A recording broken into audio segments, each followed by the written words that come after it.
to help erase the teardrops from each baby's face, so he thought of mother. He could not send us here alone and leave us to a fate unknown without providing for his own the outstretched arms of mother.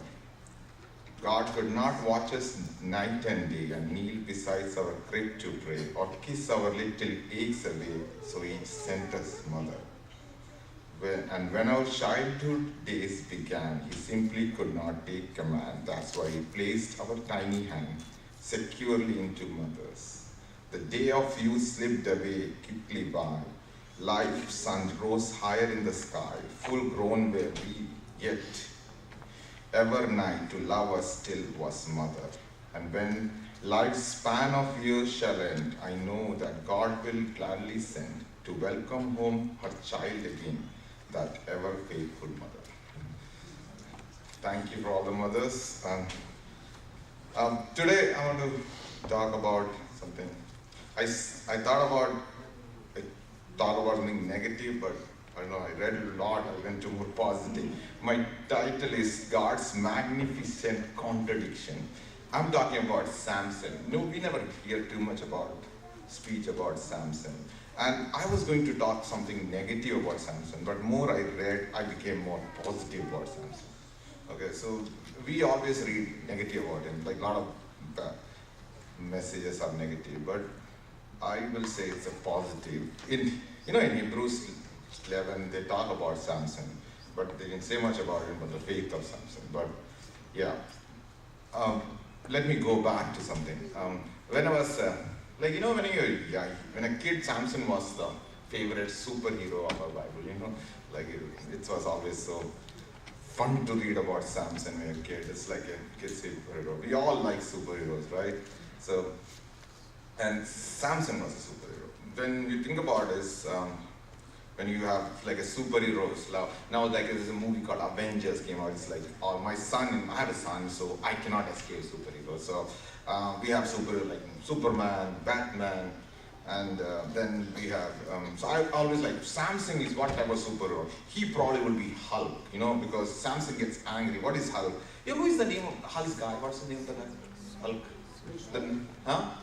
Yes, Bruce Banner. So Bruce Banner, when he gets angry, he becomes Hulk, So Samson is like that. So he's more close to Hulk.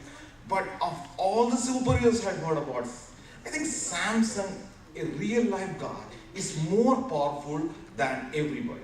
Because Thor needs a hammer to attack. Samson doesn't need it. So let me go back. Let me go back to Israel. Israel, a nation in disarray. It was under the rule of, they always come, when they go against God, God punishes and puts them under some kingdom, right? So, and then they cry out to God, God help me, and God sends a leader, and the leader comes and saves them, and then they start going again. This time, the situation was very bad. They again went against God, and they come, and Palestine ruled them for 40 years. But this time, they were so much into that 40 years, they left God. They didn't ask help at all. But God, being so merciful, thought about sending somebody. And always I thought, why he sent only Samson? All the time you read about leaders, they have leaders, they have rebellion, they have an army, they fight, okay? But Samson was one-man army, one man. But that God had planned to bring Samson. So, in 3 times in the history, 3 times angel came to talk about birth, 3 times only angel came. Samson was one of the time. Only 3 times angel came to announce the birth to the mother. 3 times. Samson was one of them. And Samson, angel came 2 times to Samson's mother. Or not any time. Only 1 time angel came. When Samson came 2 times. It's a very amazing, funny story is that first time angel came to Samson's mother, and she went to her husband and said, angel came to me, her mother was barren, so I'm having a child. Husband didn't believe it. He said, can you tell him to come back again before me so that I will believe it? And then Samson, and the angel came again, not to the father, but to the mother again. Then mother came, still stops her, let me go and bring my husband. Let him see you. So the husband came, and the interaction between was kind of funny interaction. The husband said, do you want to eat food here? He says, I don't need food, I need, give some offering. And he said, what's your name? He was like, he's a guy who's very confused. Okay, this father was. But what is your name? So the angel says that, you cannot, I cannot.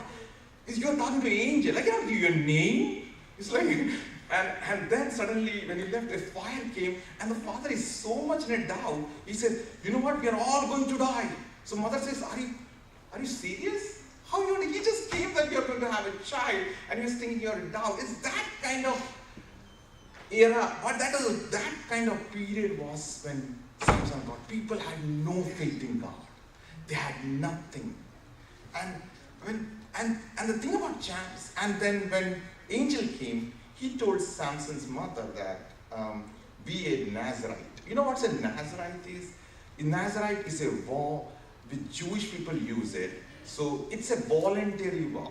So Jewish people take this vow that I will not cut my hair, I will not drink like a wine or any alcohol, and I will not go close to a corpse, So, but it's a voluntary, it's not forced.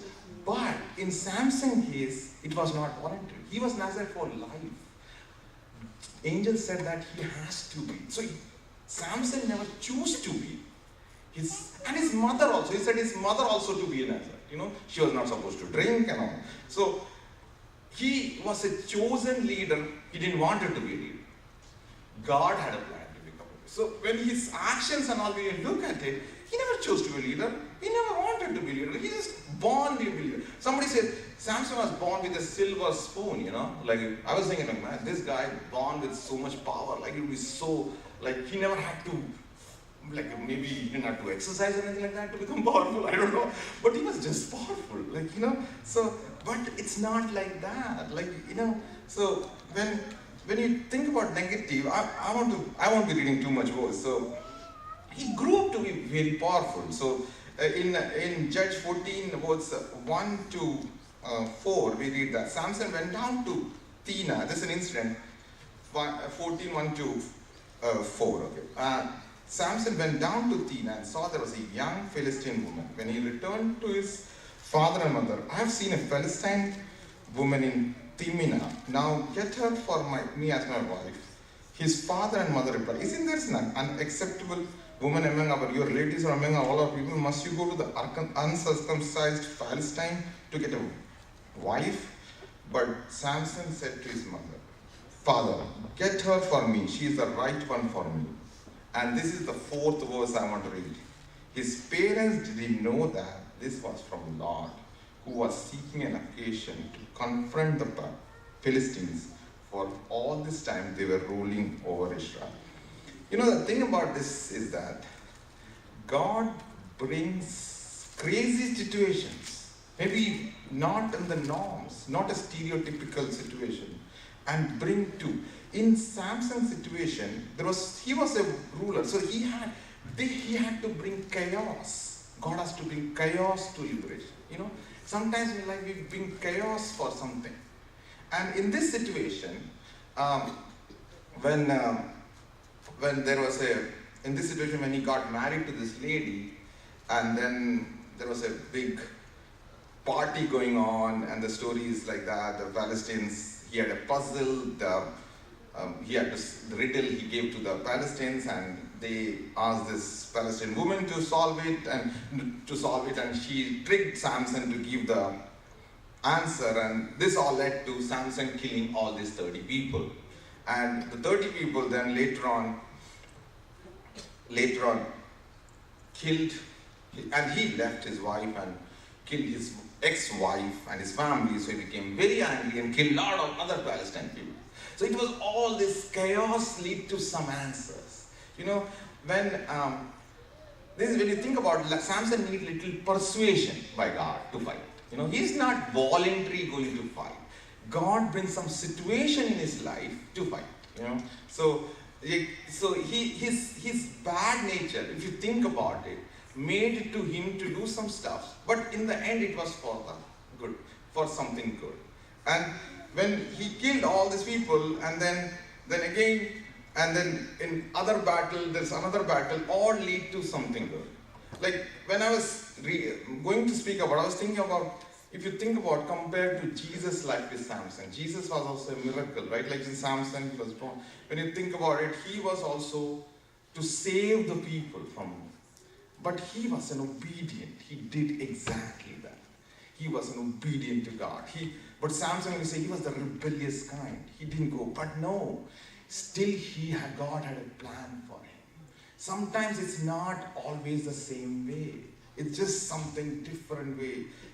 If you think about it, this is how Samson had to rule, because the people, there was no norm at the time. God sometimes brings situation in a life which is not normal. He comes out something, he brings situation, and from that we have to come out. And going back to Samson again, okay? And when you read, there was always a Samson, they say we are used to a planned path for redemption, you know. We always see there should be no contradiction. But in Samson is not a stereotypical hero.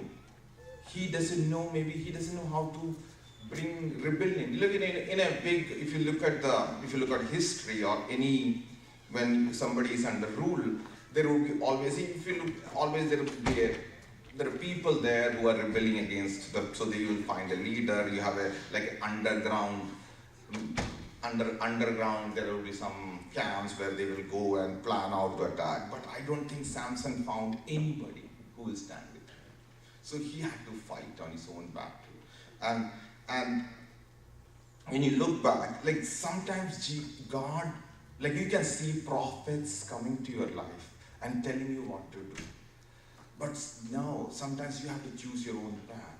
In Acts chapter 11, I think 12, it says about when, have you heard of his prophet Agabus? Agabus, prophet Agabus came to Paul.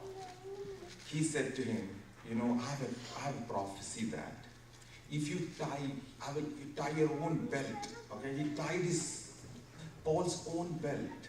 In arms and hands, he tied his belt and said, I see this is the way you will be, when you go to Jerusalem, you will be captured and taken by Gentiles. They will take you to Rome and they will put you there. That was a prophecy. And the people there pleaded to Paul that please don't go to Jerusalem. But what did Paul say? Paul knew that he has a commission. He knew that he is going to die. But that was his plan. Sometimes and in the end, you see this, in the end, Paul was captured, he went to Rome, he was put to death. It's like, that's how it is. When you look at Samson back, Samson after, in this story of Samson, when after the Palestinians were very angry, he killed so many Palestinians, they asked the tribe of Judah, asked the child, can you not talk please? Yes. When they asked the tribe of Judah to betray Samson and capture him. That this is the same tribe of Judah which are from the tribe of Judah, David and Jesus came. These tribe of Judah, own people betrayed him, captured him and gave to Palestine. What happened? He was able to kill 1,000 people with a donkey jaw. And with that, he was able to rule for 20 years. And when you read about it, 20 years, nothing happened in the 20 years. That's like it was a normal rule. So Palestine couldn't, 20 years he was able to rule. And how powerful he was. Then we always read that he made a mistake. He went and married this lady Delilah, and from that his downfall came. But was it a downfall? And when you think about it, his eyes were gouged out when they captured him. The story is Delilah knew that his hair had the power, so they told Palestine while he's sleeping, they cut his hairs. He lost his power, they gouged out his eyes out, and then and then they captured him, put him in the prison. You know, the most amazing part of the story is that I find is that when he put in, his hair grew back. You know, he prayed to God, and he always found that why Palestine allowed his hair to grow back. You got this? Because they never believed that our God is a forgiving God. They never believed that. He could have shaved their head, but his hair grew back. Because our God is always forgiving God. When he looked back, he prayed to God, and with that, he was able to kill more people than before. That was the whole plan of Samson, was never to be a leader when there was a peace time. God's plan for Samson was a leader when it was not a peace time. It was always a contradiction. Always, he was the most like a contradiction leader. It's not in the norm. And Samson had a purpose, he fulfilled it. When you look back at Moses, in Hebrews 11, it talks about Moses. Moses grew up as a prince, but he let it go. He was ready to be suffered. Like when you say in Hebrews says, by faith, when Moses, when he has grown up, refused to be known as the prince. He decided to be mistreated. On the pain, he agreed to be in pain. For 450 years, the people were under the rule of Egyptians. He decided for them he will be in pain. And he never, after he never had a good time. He was always under distress for the God. Sometimes in life we bring sufferings and all, brings some chaos to bring a bigger picture. Sometimes it not be a straightforward path. Samson had a plan. God had a plan for Samson, and he fulfilled it. There would be negativity in this. His action doesn't sound like normal. But God is always thinking through it. And I hope this message will help you all. And thank you for giving time. God bless you all.